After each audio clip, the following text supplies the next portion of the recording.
Just dug this thing out of the trash. I don't think it works, but we'll see and find out. Here's high. Whoa, medium.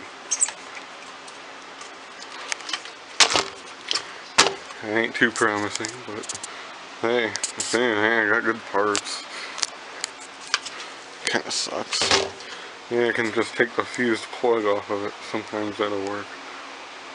We'll see in a moment. So I was taking this apart, right? And we got a dead critter in here. Oh boy. Dead mouse. There's two of them. One's in the trash, which you can't see. But yeah. Scared the shit out of me. I thought it was just a big clog of dirt, but no, it has a tail and legs. Ugh. But anyway, it turns out the motor's dead, so I'm gonna steal the switch out of it, and the handle, and probably the grills and the blade. And it's not in bad shape other than a mouse in it. That was kind of creepy. But anyway, here's the conclusion of this. Hope you enjoyed, although it wasn't really anything spectacular. But have a good one. Guess I'll go ahead and clean this blade, since it was, oh wow, cleaned up pretty decent. That's the first time I've seen one with a hole in it, or one of these cheaper ones at least. That's different. Can't do this one-handed. But look at the white compared to that.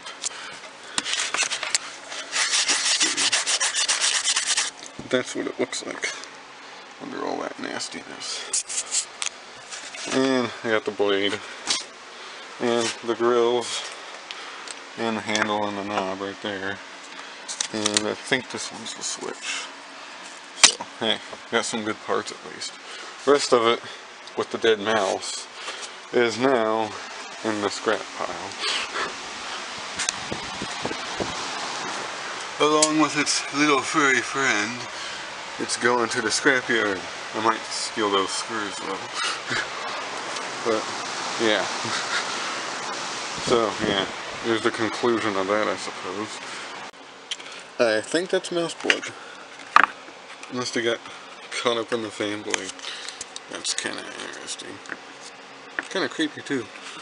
It might be haunted by mice. I don't really care. Whatever. But anyway, that's what they kind of look like after wiping them down at least. Probably stick this blade on my other fans. But yeah, there's that. So I hope you enjoyed, and thank you for watching.